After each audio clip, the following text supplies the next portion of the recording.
तुम क्या नाम है? सिमरा नहीं। क्या करते हो?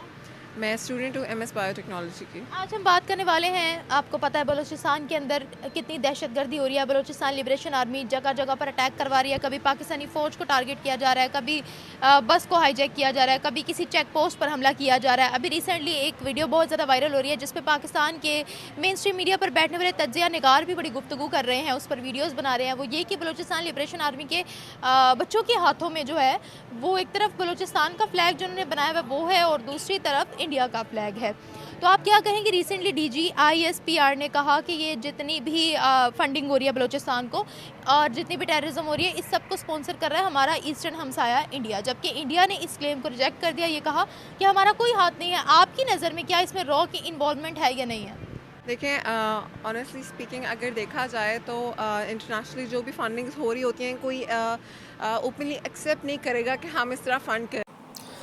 पाकिस्तान में हिंदुस्तानी तिरंगा फहराया गया है। इस बात से पाकिस्तानी बहुत चिंतित है और उनको चिंता हो रही है कि कहीं बलूचिस्तान इंडिया में जाके ना मिल जाए और पाकिस्तान से अलग ना हो जाए। तो इसी बीच पे पाकिस्तानी पब्लिक का रिएक्शन है। एंजॉय करिए लास्ट तक वीडियो और बताइए कमेंट में कैसा लगा आपको। उनका साथ कौन दे रहा है, यानी कि जो भी हो रहा है कि बलूचिस्तान में ये जो इंडिया के झंडे लहराए जा रहे हैं ये उनका पीछे साथ दे कौन रहा है? क्या दे रहा है? यही तो पहले भी हमने देखा है कि न्यूज़ में सुना था कि कुलभूषण यादव था जो हमारा बलूचिस्तान से एजेंट पकड़ा गया और वो इंडिया से आया था। लेकिन हम उसको प्रूफ तो नहीं कर पाए थे कि वो एजेंट है और वो यहाँ बलूचिस्तान को भड़काने आया था। लेकिन अगर देखा जाए तो अब ईरान भी है, ईरान की भी हेल्प ली जा रही है इस चीज़ में, वो इससे आगे ट्रांसफ़र कर रहे हैं।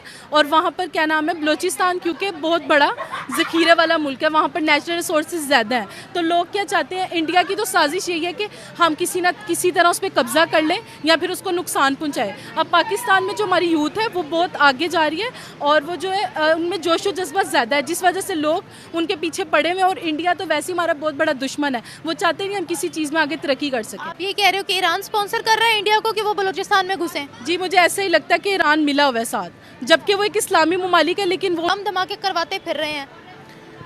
इनके पीछे कोई ना कोई साजिश शामिल है, इनका कोई साथ दे रहा है। मुझे लगता है कि इंडिया इनके साथ मिला हुआ है जो उनको सपोर्ट कर रहा है इस चीज़ में। फिर इंडिया को काउंटर क्यों नहीं कर रहे हम? हमारी जो आर्मी है वो बहुत ज़्यादा स्ट्रॉन्ग है और वो मुंह तोड़ जवाब दे सकती है। पाकिस्तान एक अलग कंट्री बना, वो हमें एक इंडिपेंडेंट स्टेट देखना नहीं चाहता। वो चाहता है कि हमारी कंट्री स्प्लिट हो जाए और हमारा काफ़ी हिस्सा जो है वो इंडिया के पास जाए। और बलूचिस्तान में वो बेसिकली इसलिए करवा रहे हैं क्योंकि बलूचिस्तान में हमारे पास काफ़ी ज़खायर हैं, हमारी वो एक लैंडलॉक्ड प्रोविंस है और एक क्रॉप्स हमारी जो है मेजॉरिटी वो बलूचिस्तान से आती हैं। तो वो ये चाहते हैं कि वो उस पर कब्ज़ा करें। होगा जी, वहाँ पे मज़ामत भी होगी। ठीक है।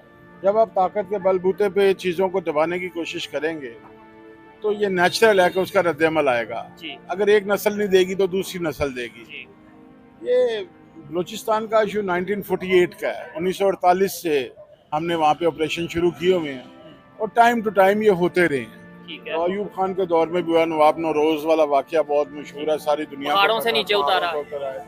और जुल्फ़िकार अली भुट्टो की ग्रेटनेस देखे तो उसने जेल में अपने से जब मोहतरमा बेनज़ीर भुट्टो साहबा को उनकी सालगिरह पे ख़त लिखा तो उसमें उन्होंने कहा कि अगर कभी तुम्हें बलोच मिले तो उन्हें कहना तुम बहादुर माओ के बेटे हो और जो मैंने किया वो गलत था, जो तुम्हारे खिलाफ ऑपरेशन किया ठीक वो है, गलत यानी था। पाकिस्तान के उस वक्त के प्राइम मिनिस्टर मिनिस्टर ने- एक्सेप्ट कर रहे हैं कि जो मैंने बलूचिस्तान के साथ किया वो वो गलत था। वो चलो। ताकत का इस्तेमाल जो था वो गलत ठीक था। देखिए, ताकत का इस्तेमाल दुश्मन के खिलाफ होता है। ठीक है। तो the great revolutionary of the world Mao Zedong जो चाइना का बहुत बड़ा इनकलाब लेके आए, उनका कंप्लीट वर्क की जो किताब पढ़ ले तो वहीं से पता चल जाएगा कि हमें क्या हुआ है या क्या नहीं हुआ। ठीक है। उसके बाद अयूब खान के दौर में भी ये सिलसिला ऑपरेशन हुआ। चलता रहा, ठीक फिर है। भट्टो साहब के दौर में भी ये ऑपरेशन हुआ। ऑपरेशन चलता रहा। सियाह के दौर में तो हमें अफगानिस्तान की जंग से फारग नहीं ना होने दिया जी, और आलमी सरमायादारी ने नहीं होने दिया। ठीक है। दुनिया की जिन रियासतों के मैंने नाम लिया ये सारे उसमें शामिल थे। ठीक है। अच्छा, उसके बाद मुशर्रफ के दौर में जो हुआ वो मैं समझता हूँ कि that was the worst which was done by the Parvez Musharraf ठीक है। And the generals of that time. ठीक वो जो हुआ वो गलत हुआ।